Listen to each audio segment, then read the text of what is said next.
But then again, that is a good question. Did they know they were facing up against tank hunters? That is a good question. Because, you know, with teller mines, it can be hard to say whether it's a regular mine or a teller mine, but usually you can tell if usually have a good eye when you walk over an area that hasn't been mined and you know that there hasn't been any troops there before, but once your vehicles run into it, they nearly die. Because only teller mines do that much damage. Usually a regular mine will only do like a third of the vehicle's health bar, and only, you know, it's like teller mines just do so much more damage to vehicles. Oh, well, a regular mine wouldn't even like damage a tank, would it? Oh, it would. It would cause engine damage, and it would give it maybe a quarter off. But a teller would take half or maybe more off. This versus the Allies or Americans.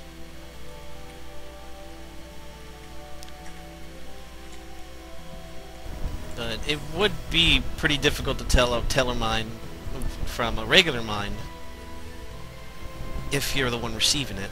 So yeah, that's definitely probably a nice tactic by the Germans, hiding, you know, what they were packing until, like, you know, they unleashed it. I mean, certainly they really couldn't afford to really showcase what they were packing once after they lost that King Tiger, because that was something that really hurt me when I saw the Germans waste that. And it's something you see happen too often. Heavy tanks without any sort of infantry or other tank support getting taken out because they're being flung straight into like an enemy attack. You know, they're flung straight at the enemy line, and they have no support to cover their weak spots.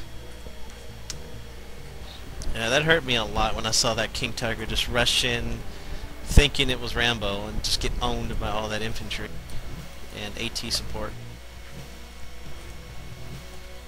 Yeah, but I have to say, luckily, his Panzer Elite ally went tank hunters in that respect, because this game would have been over a lot more quickly had they both the King Tiger and a Yod Panther working in tandem.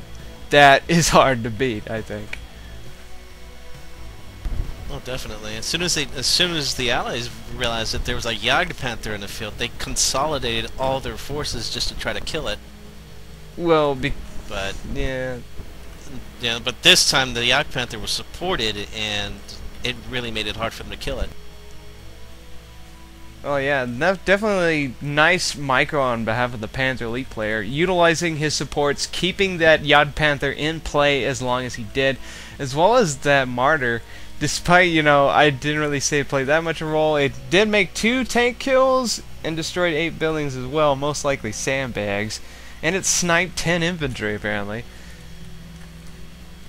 And Panzer Elite, utilizing good anti-infantry units, as well as a few mortar half-tracks. Well, yeah, it's like the British didn't have a lot of tanks till the end, so and the Martyr could do his job. They had Martyrs early, like they should have. Well, you notice that the British had a bunch of tanks in the field, but they couldn't move up because I think that Martyr was playing more than just a role there. It was more of an intimidation, telling them that they couldn't go that way without getting sniped. Since it was way in the back, and they had to deal with the Yod Panther in the front line. So it's more of an intimidation than anything. Oh yeah. Definitely making him feel uncomfortable. Especially when the British player basically put all his eggs in one basket here in the South. I mean, you know, it made it a strong position, but the problem is that unlike the Germans, scorched earth, not only that, once those obstacles on the left got destroyed, it was just, you know, the floodgates got opened up for the Allies, really. They knew it was inevitable. Like we said, they were not expecting the Yod Panther. Yeah, so that was definitely nice subterfuge on behalf of the Panzer Elite player, hiding what he had until he was ready to unleash it. That's the tricky thing with the tank hunters, that you can actually be a little sneaky with by hiding what you got until finally like I said, you unleash it. and you catch your enemy completely by surprise. But in terms of the Wehrmacht player, it's like once he lost his grenadiers, he just spent entirely everything from all the infantry we saw from him. It was nothing but Knight's Cross. That was an interesting choice. I was a little surprised. He just kept spamming Knight's Cross, Knight's Cross, and Knight's Cross. I was a little surprised about that. It worked, but it wasn't something I was expecting. Well, yeah, and that's kind of a risky strategy because Knight's Cross are very tough to reinforce. They're very expensive to make. So, needless to say, he was playing the role of getting rid of the enemy infantry, and also the fact that they have Panzerfaust gives them a little edge in anti-tank combat. And the bulk of the infantry was made up of, well, not the bulk of the infantry, but the bulk of the American infantry, all of it, was made up of airborne. And Knight's Cross are fierce anti-infantry, and airborne aren't. So, I don't know, I think late game, considering that they had gone airborne the entire game, it wasn't that risky of a thing to do. Yeah, I mean, the Americans could have built a barracks and brought some rifles to support the airborne. That's what I was hoping they'd do. They never did. Yeah, it would have made it a lot more tricky for the Knight's Cross.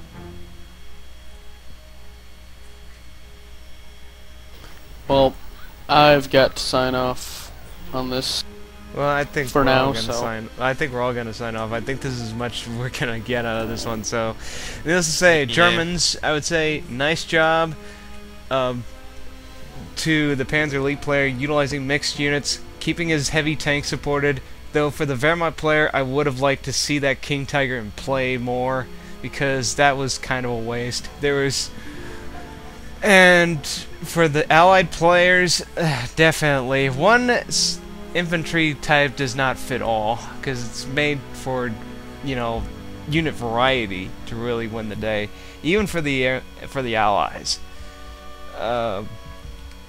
We could have seen some more riflemen to help with anti-infantry.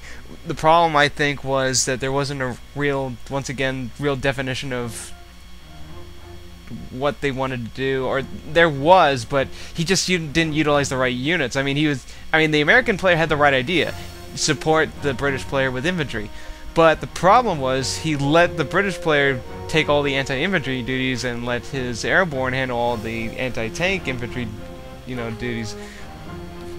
Problem with that is that makes him vulnerable in anti-infantry, which the Wehrmacht player exploited and would just decimate his airborne in so doing. So definitely could have used some riflemen if you're going to go that route. I think him going tank depot was kind of unnecessary when you think about it. When you consider how tough British tanks are, he didn't really need to do that. So that was also kind of unnecessary. Definitely define more what your roles are on the team. Like, definitely if the British are gonna, go down that path, definitely should have brought some more anti-infantry troops to bear. So, and I think that's it. And that's all we've got, folks. This is Smokaz from all of us here at OSC, signing out. Signing out, folks. Good night. Bye. Oh, nothing for Jackal? I think he's backed out. Yeah, he's too tired. Asshole.